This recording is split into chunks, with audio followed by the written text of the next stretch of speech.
Assalamualaikum warahmatullahi wabarakatuh. Pada video kali ini saya akan kembali lagi membacakan suatu kisah misteri. Yang kali ini berjudul Pesugihan Monyet. Yang kali ini ditulis oleh Manafila. Nah, bagaimana ceritanya? Daripada kita lama-lama, yuk langsung saja kita menuju ke ceritanya.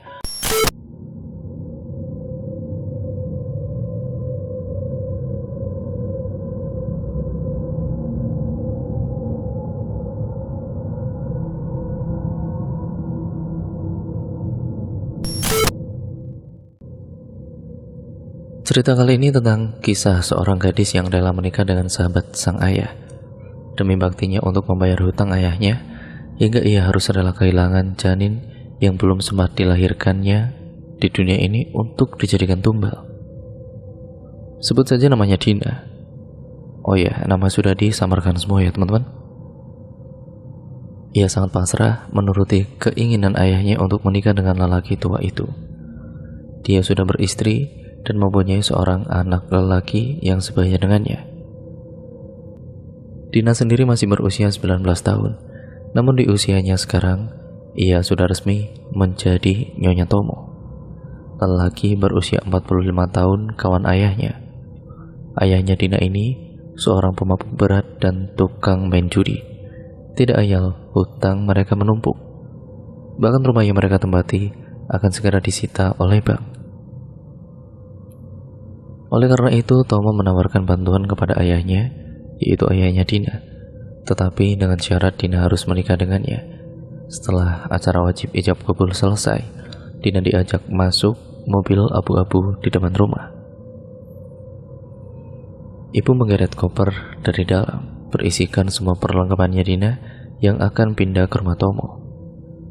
Dengan jelas Dina melihat ayahnya tertawa lepas, merangkul sahabatnya yang kini menjadi menantunya itu. Setelah berpamitan pada orang tuanya Dina, mereka berangkat menuju rumah Tomo. Mobil memasuki pintu gerbang besar yang telah dibuka oleh seseorang satpam di depannya. Rumah yang megah, bahkan taman di depan terlihat lebih besar dari ukuran rumahnya. Di depan rumah sudah menanti dua wanita dengan daster lusuh sembari membubuhkan badan. Dina, ini Bu Ija. Kalau butuh apa-apa tinggal panggil dia saja, katanya sembari menunjuk ke salah seorang di antara mereka yang terlihat agak berumur dilihat dari rambut putihnya. Pagi hari Bu Ija mengajak Dina menyusuri seluruh rumah, menunjukkan beberapa ruangan dan kamar. Pilar-pilar raksasa tersusun apik dengan ukiran naga yang meliuk. Lampu-lampu hias dan besar menghiasi plafon rumah seperti istana. Hingga di depan satu pintu, Bu Ija menyuruh Dina untuk berhenti. Pintunya dari kayu jati berwarna merah marun, dengan sedikit ukiran seperti binatang yang aneh. Dina termangu diam. Ruangan ini khusus buat Pak Tomo, Mbak. Siapa saja nggak boleh masuk sini. Bahkan Bu Fani sebagai istri tuanya juga tidak boleh ngintip, Mbak. Jawab Bu Ija, membuat Dina penasaran. Emangnya ada apa di dalam, Bu? Bu Ija hanya menggeleng dan tersenyum. Dina mengerutkan kening mencoba ingin tahu. Ia lirik lagi pintu di depannya itu. Tiba-tiba saja pintu itu terasa suwung, sampai Dina bergidik ngeri.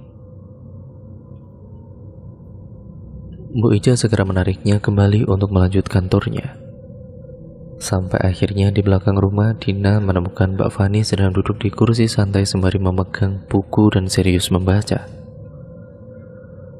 Rambutnya dibiarkan tergerai tertiup angin pagi. Degunya lancip, bibir agak tebal bawahnya. Terlihat seksi bagi sebagian orang.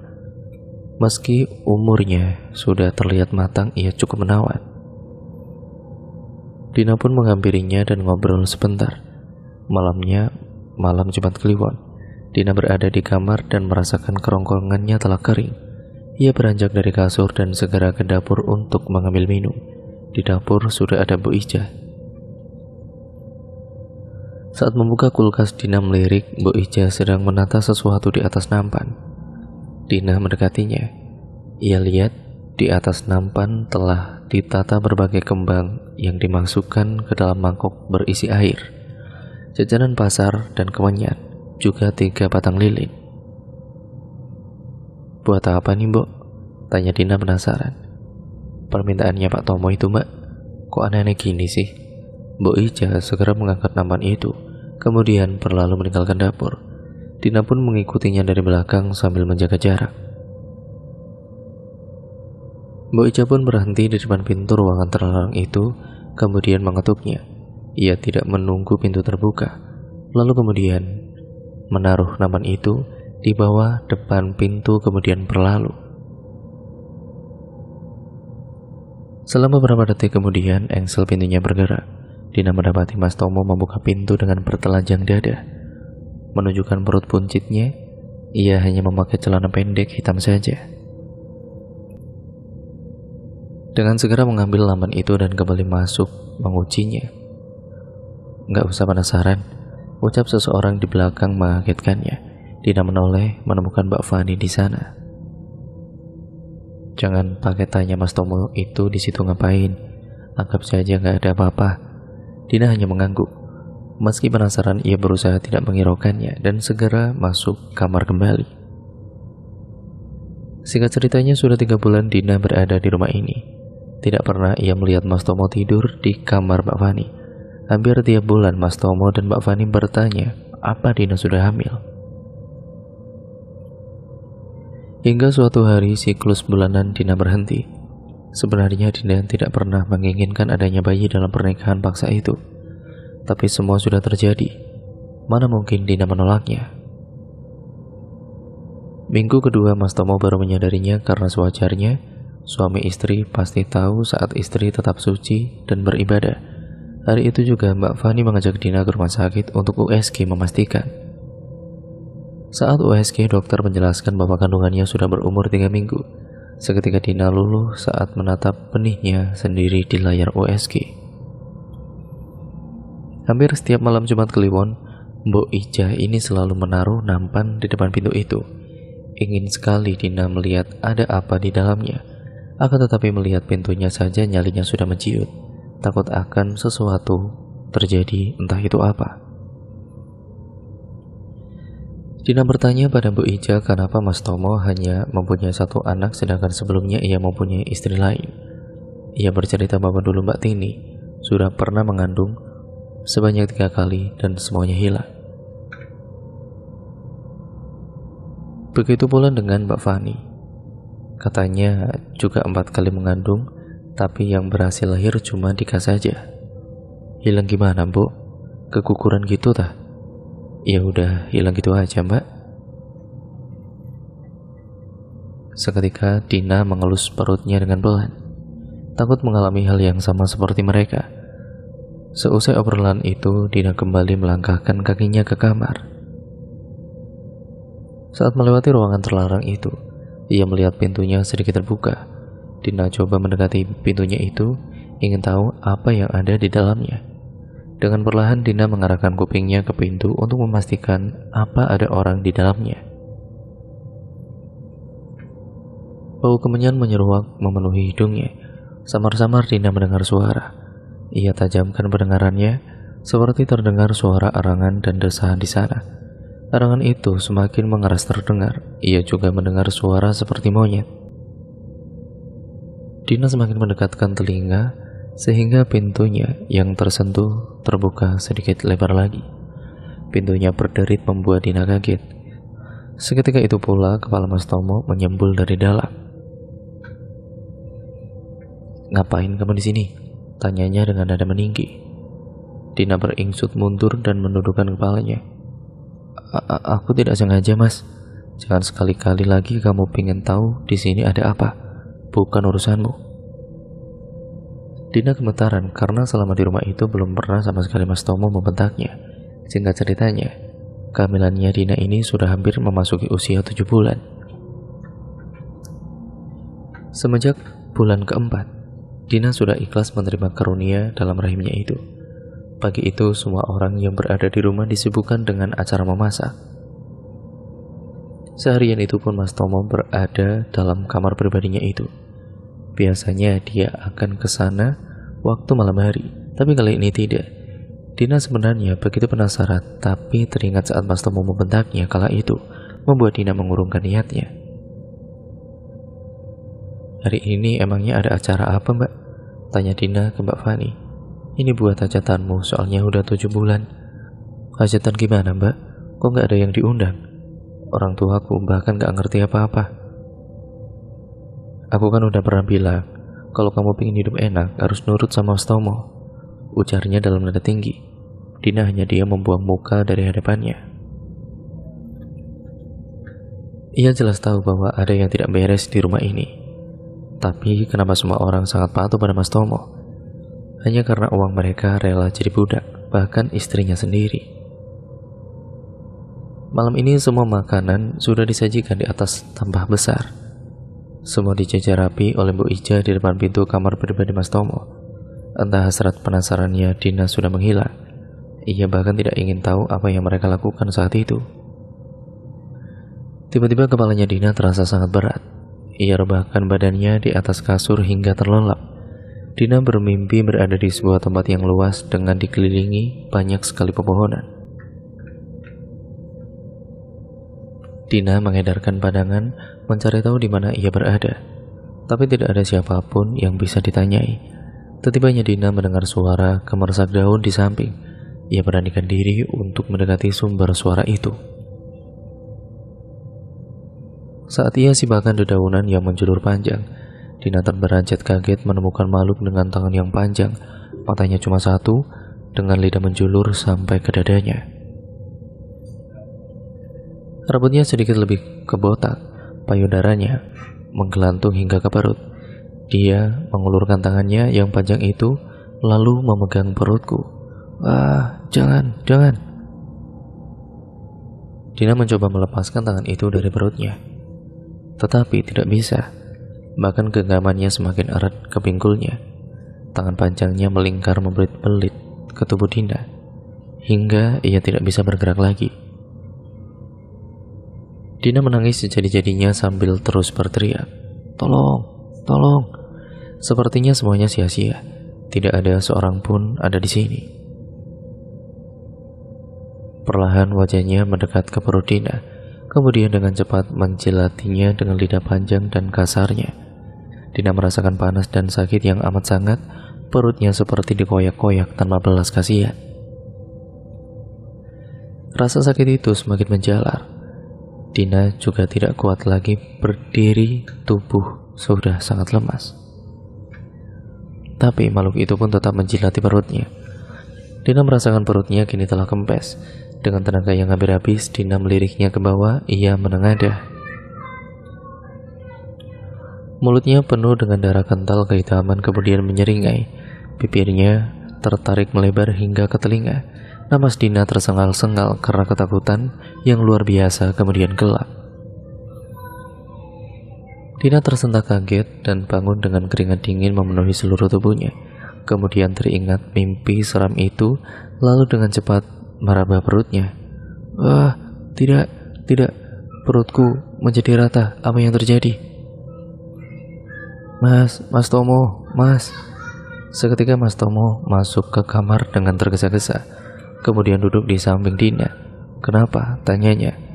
Sambil menangis, Dina tarik tangan Mas Tomo ke arah perutnya. "Anakmu hilang, Mas." Dina terisak memandangnya, tapi dia malah tersenyum bahagia. "Kamu kok malah senang sih, Mas?" tanya Dina dengan heran. "Udah, tenang aja. Besok pagi diantar oleh Mbak Fani ke rumah sakit biar dicek," jawabnya dengan enteng. Tanpa Dina ketahui, Mas Tomo di dalam kamar pribadinya itu telah permandikan uang dan segala perhiasan. Ia tertawa girang sambil menghambur-hamburkan uangnya, tanpa peduli Dina yang sangat terpukul. Paginya, mereka berangkat ke rumah sakit. Saat di USG, dokter pun keheranan bagaimana mungkin sebulan yang lalu hasil check-up-nya baik dan bayinya sehat, tiba-tiba hari ini tidak terlihat sedikit pun ada tanda bayi di rahim Dina. Bahkan dinding rahimnya bersih, tidak seperti orang keguguran yang harus melakukan kuret untuk membersihkan darah yang tersisa. Dokter menanyakan apakah Dina merasakan sakit atau apa sebelumnya. Saat hendak menceritakan mimpinya, Mbak Fani menyela pembicaraan dengan berkata, "Iya dok, kemarin Dina bilang perutnya sakit luar biasa. Dia seharian keluar masuk kamar mandi," katanya sambil mencubit paha Dina. Dina hanya menelan ludah kemudian mengiyakannya. Dokter itu hanya mengangguk, kemudian menuliskan sebuah resep obat. Setelahnya mereka keluar. Hari-hari Dina lalui dengan tatapan kesedihan dan ratapan kesedihan juga, karena kehilangan buah hati yang ia idam-idamkan selama ini. Malam ini, Dina duduk di sebelah jendela kamar, menatap indahnya rembulan. Saat pandangannya menatap lurus ke pohon mangga di depan, Dina melihat siluet bayangan seseorang. Kemudian perlahan dia menunjukkan wajahnya, sambil terus menatap Dina dengan senyuman menyeringai.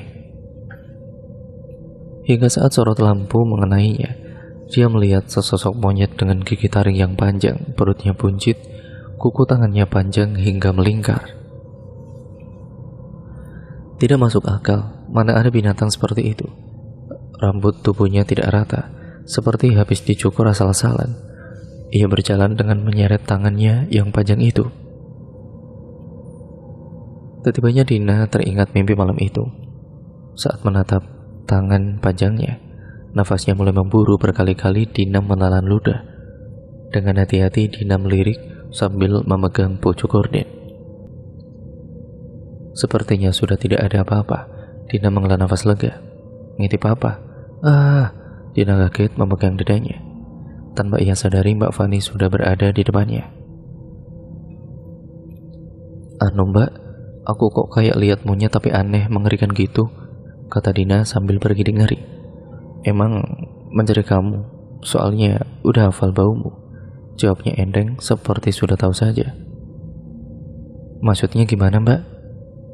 Itu adalah istrinya Mas Tomo yang ada di dalam kamar itu. Tiap Mas Tomo mau punya bayi, pasti diserahkan ke monyet itu buat tumbal. Kalau umurnya udah sampai 7 bulan, gantinya ya pasti kekayaan dan kejayaan ini semua. "Hah? Apa? Makhluk yang kamu temui di mimpi itu, ya wujud aslinya monyet itu. Dia pasti hafal baumu, jadi pasti ketagihan lagi." Dina menutup mulutnya tidak percaya. Jadi Mas Tomo di dalam kamar itu buat melayani monyet siluman itu. Mbak Fani mengganggu.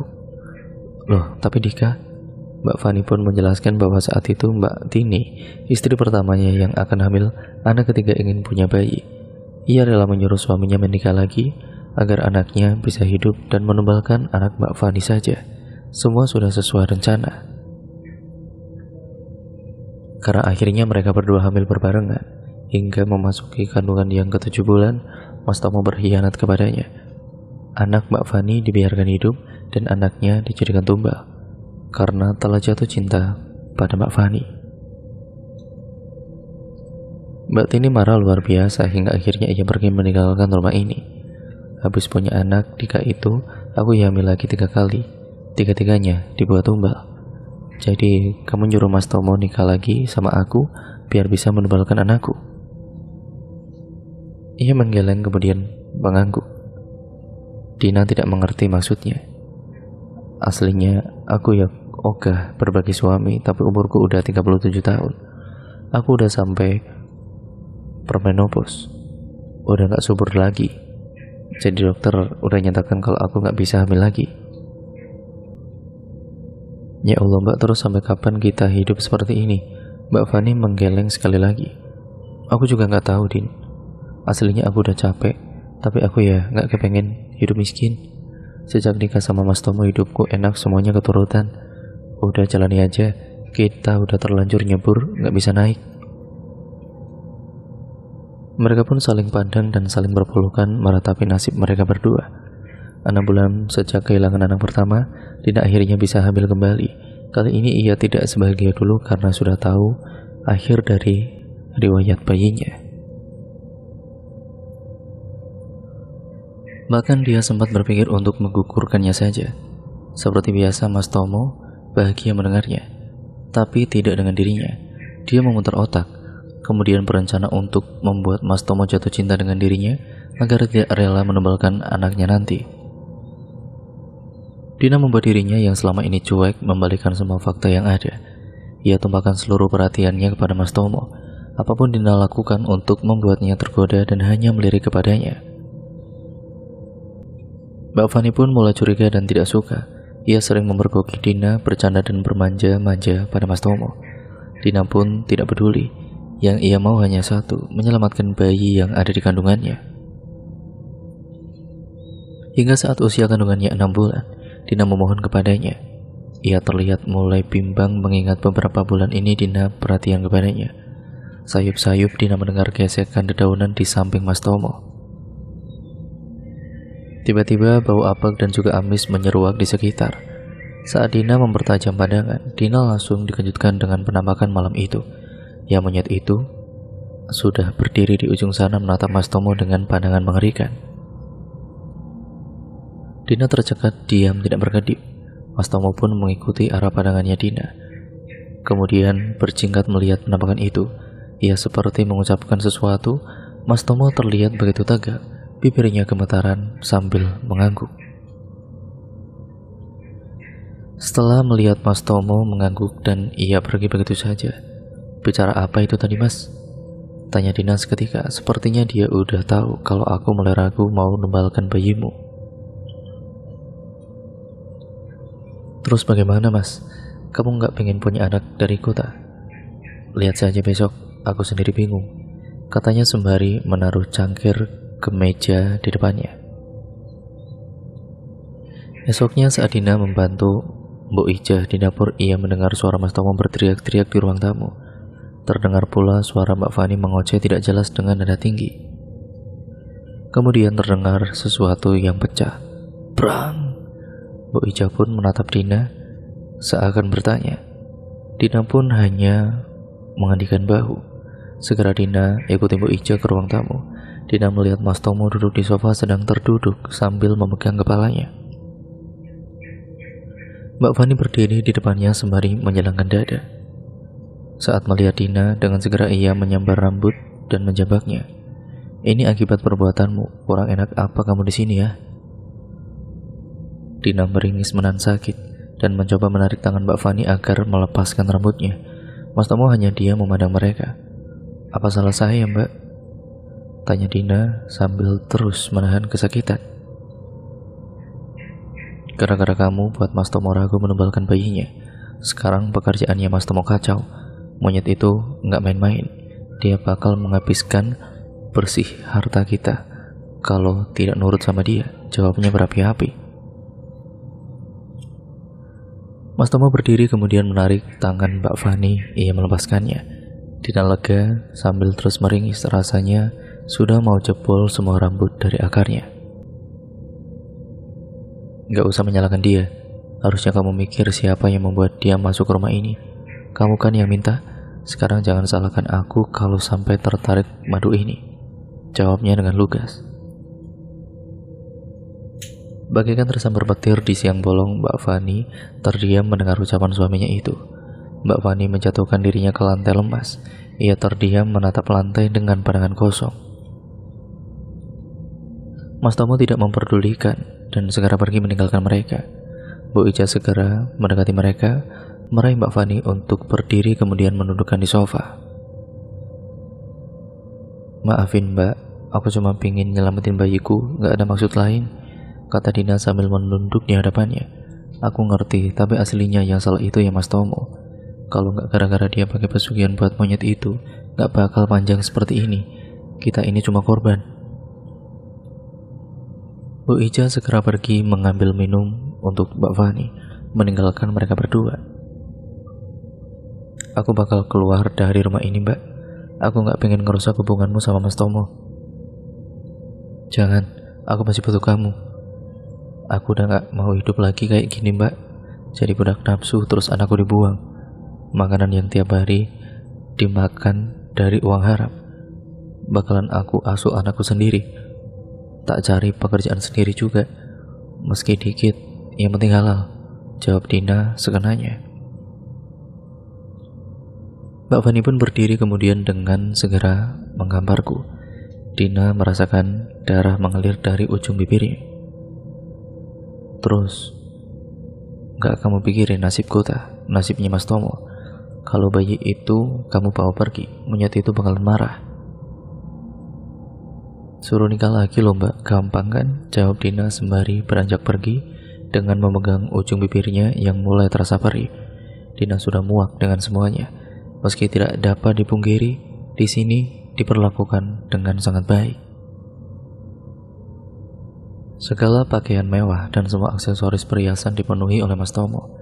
Akan tetapi semuanya tidak menjamin kebahagiaan. Dina sudah bertekad ingin menemukan kebahagiaannya sendiri. Malam ini Dina tidur di rumah orang tuanya dengan perasaan gelisah. Entah apa yang terjadi, tubuhnya berasa panas dan begitu gerah. Apa mungkin ini akibat ia sudah terbiasa tidur di rumah Mas Tomo yang ber-AC, sedangkan di rumah orang tuanya hanya ada kipas angin kecil di atas meja. Ngapain sih mbak, gak bisa tidur? Gerah banget bu, jawab Dina sembari terus mengibaskan daster. Orang kalau hamil besarnya emang gitu kan? Apa kamu kepikiran Mas Tomo? Secepatnya dia menjawab, ibu kok gitu sih bu? Ibu malah tersenyum, lalu berdiri dan segera membuka sedikit jendela kamar. Kamu kan udah lama hidup bareng Tomo.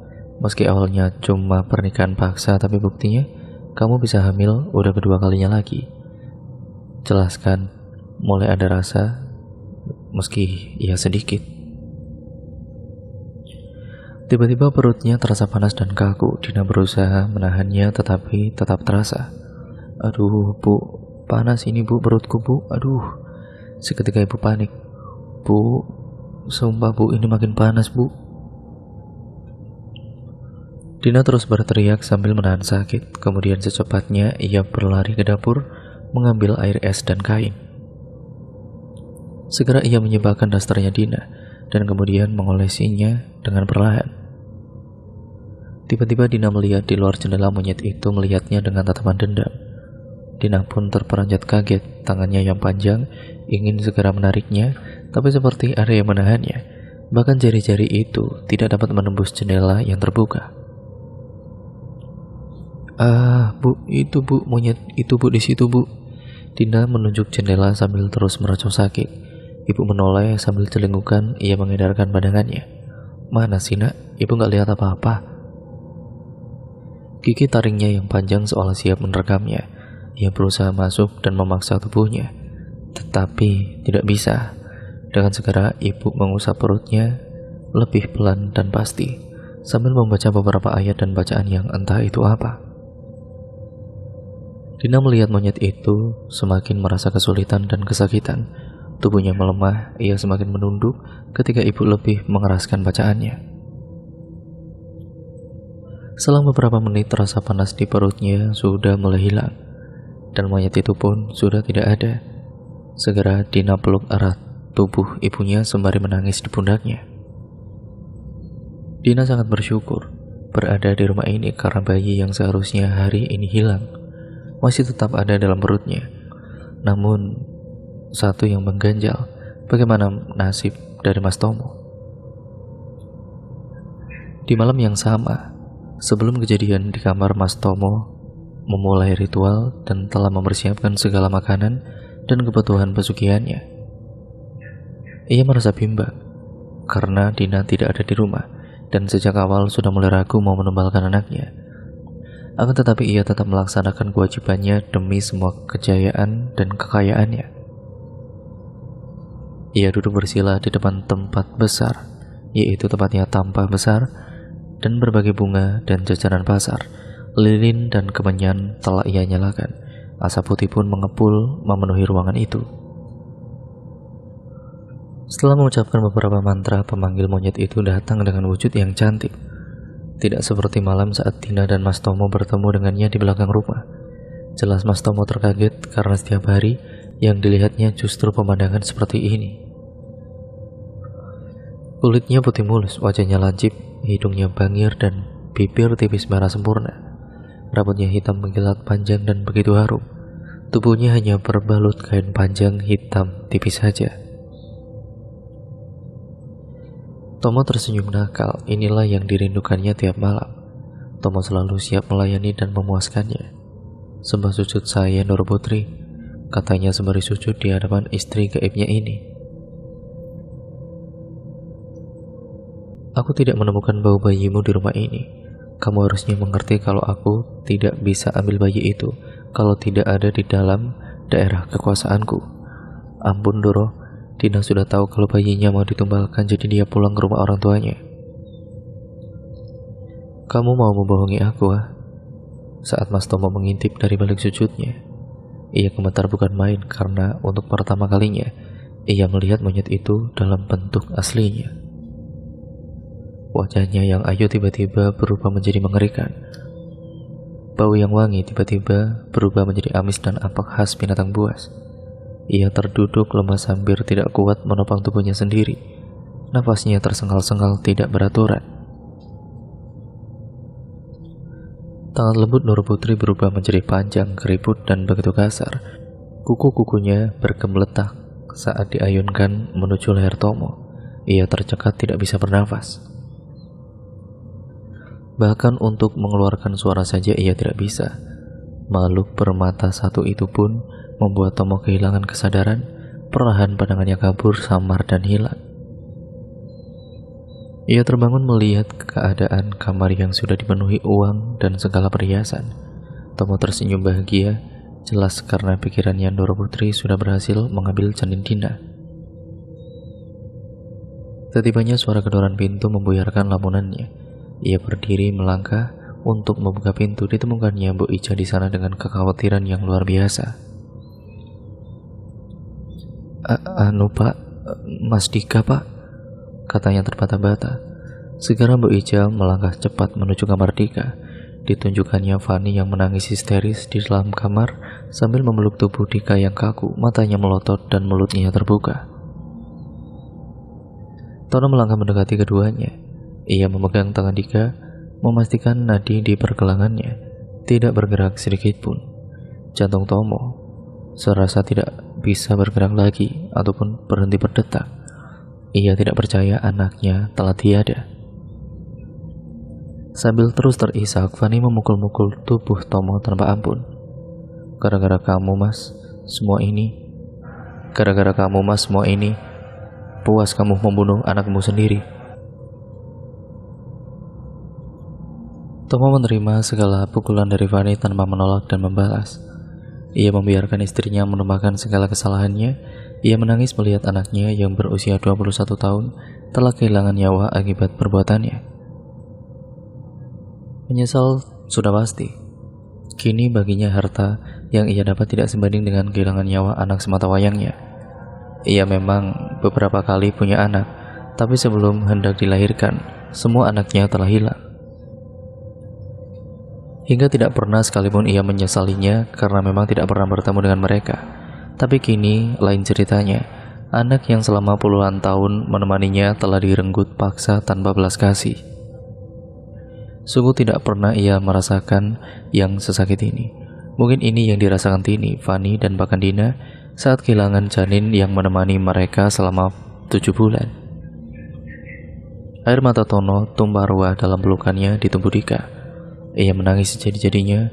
Fani yang sudah lelah memukul kemudian ikut menghambur, saling berpelukan pada tubuh kaku Dika. Cerita sebelumnya saat Tomo pingsan akibat dicekik Nur Putri. Sang monyet segera pergi mencari bau janin Dian. Ia menemukan Dian di rumah orang tuanya. Ketika mencoba mengambilnya, tangannya tidak dapat menjangkaunya. Karena memang rumah itu bukan daerah kekuasaannya. Ada makhluk lain di dalamnya yang menahan keinginannya. Ditambah lagi bacaan-bacaan yang dibaca ibunya Dina membuat sang monyet tidak bisa bergerak. Segera ia kembali ke rumah. Di rumah ia melihat Dika yang saat itu sedang berada di kamar bersama 2 orang temannya. Sesaat ia terdiam seakan lupa bahwa Tomo masih mempunyai anak yang lain. Ia mulai mendekat dan mengendus menikmati bau Dika. Mereka sedang asik bermain game. Kedua temannya saling menghujat sambil memegang stick game. sedangkan Dika berada di sebelahnya memainkan gadget. Segera sang monyet menghampirinya, menatap lekat-lekat dan berada di depan Dika. Dika tersentak kaget, tapi dengan segera sang monyet mencekik lehernya. Ia tidak bersuara. Lalu tangan panjang monyet melingkari tubuhnya hingga ia tidak dapat bergerak sama sekali. Ia mencoba memberi isyarat teman-temannya namun tidak bisa. Kedua temannya tidak menyadari apa yang telah terjadi pada kawannya itu. Sang monyet membuat mulutnya terbuka. Dengan segera lidah panjang dan kasar sang monyet terus masuk ke dalam mulutnya, menelusup masuk hingga ke dalam perutnya, mengoyak habis semua isi perut dan organ-organ dalamnya.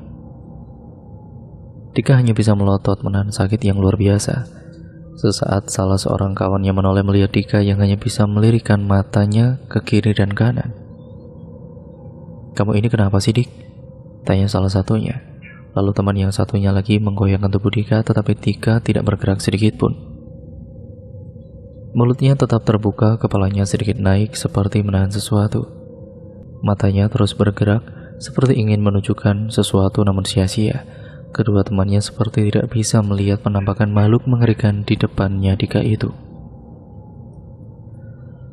Mereka pun ketakutan dan dengan segera berlari keluar kamar mencari bantuan. Saat Fanny mengetahuinya, dengan segera ia masuk ke kamar Dika. Ia melihat sang monyet meloncat keluar lewat jendela.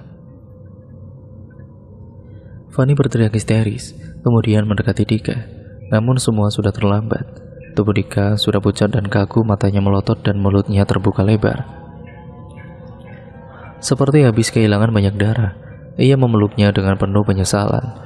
Berteriak memanggil-manggil nama Dika, tangisannya sungguh menyayat hati. Kedua teman Dika dan juga Mbok Ija hanya bisa memandang mereka berdua, ikut menyahut dan juga menangis dalam kesedihan yang luar biasa. Keesokan harinya, Dina yang sedang di dapur bersama ibu terkejut ataupun dikejutkan oleh kedatangan Mbok Ija yang menangis terseduh-seduh. "Ada apa sih, Mbok?" Mbok Ija tetap tenggelam dalam tangisannya. Sambil terisak, ia menceritakan semua yang terjadi di rumah malam itu.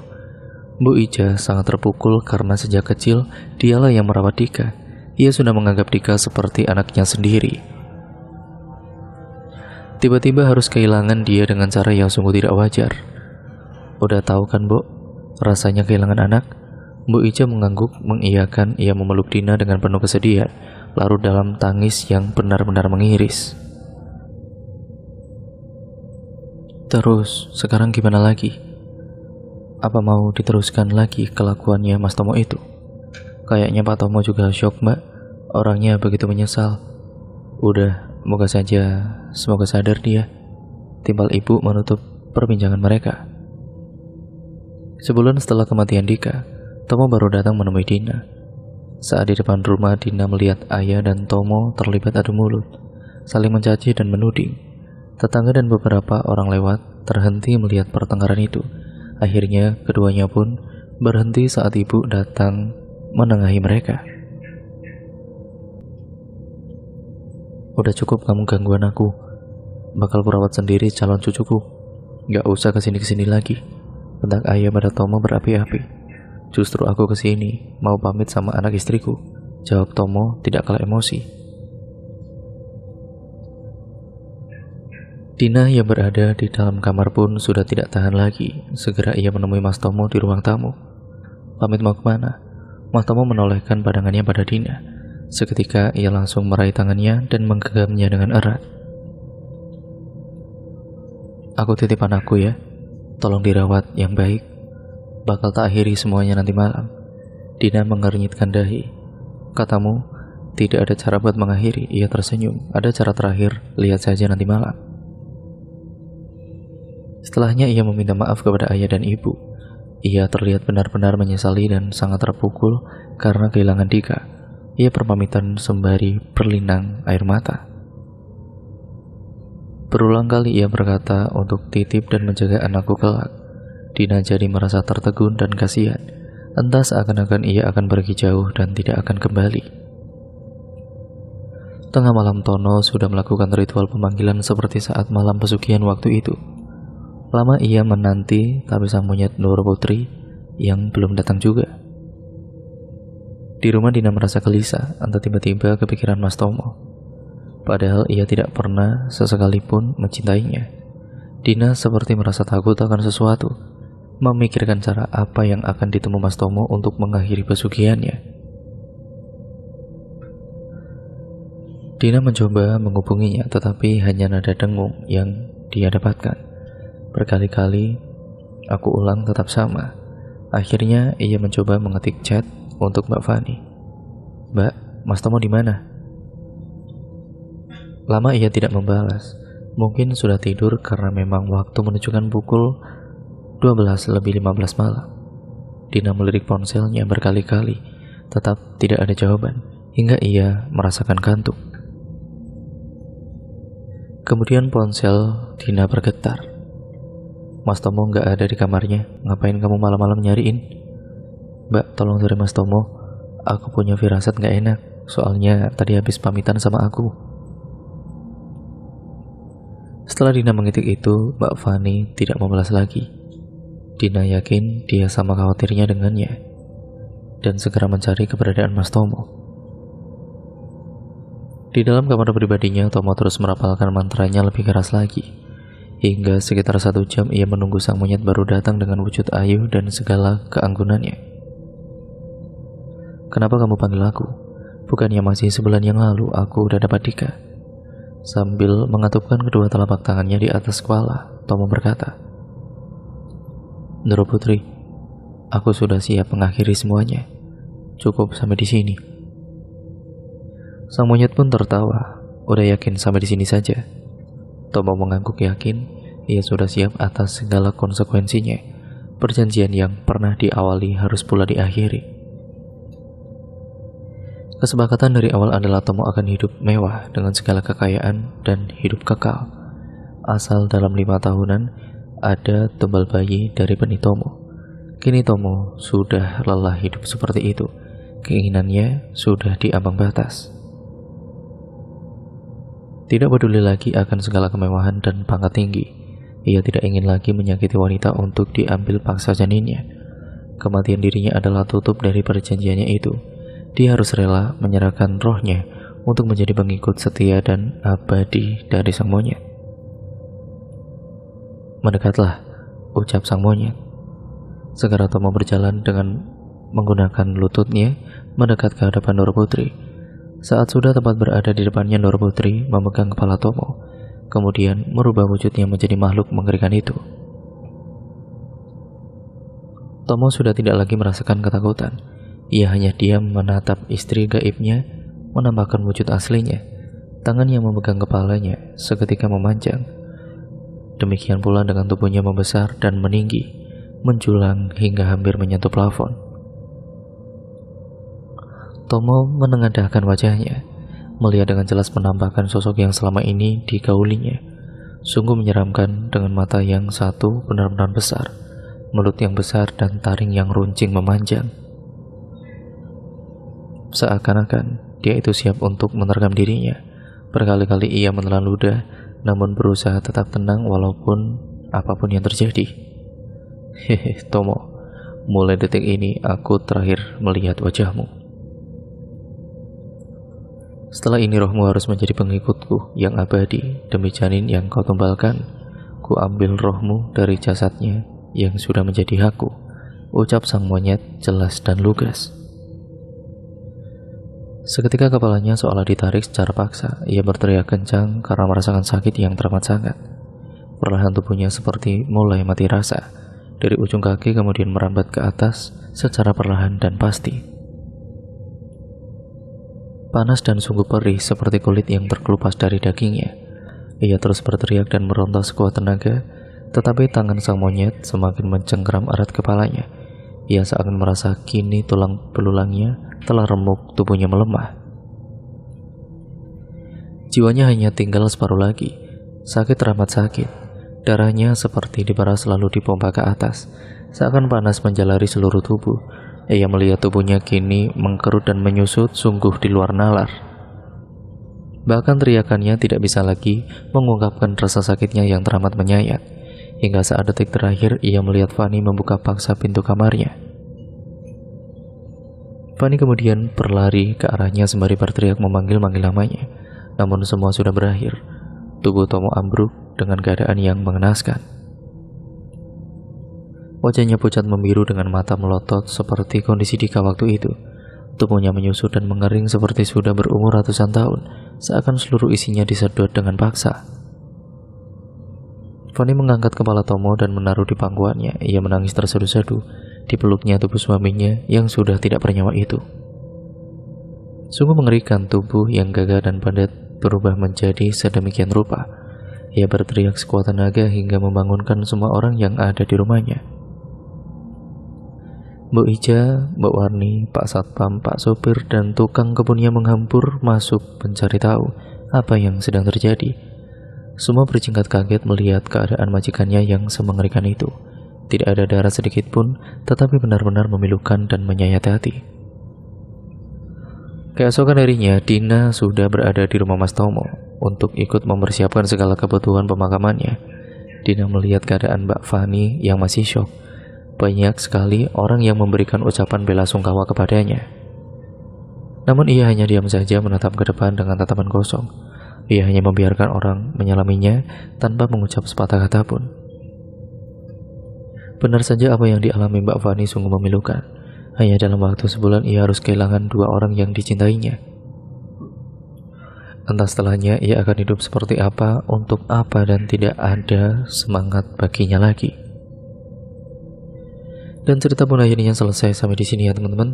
Terima kasih untuk kalian semua yang sudah menyimak video dan cerita kali ini. Semoga banyak pembelajaran yang dapat kita ambil dari cerita kali ini ya teman-teman. Ini kurang lebihnya mohon maaf, sampai berjumpa di video terbaru selanjutnya ya teman-teman. Wassalamualaikum warahmatullahi wabarakatuh.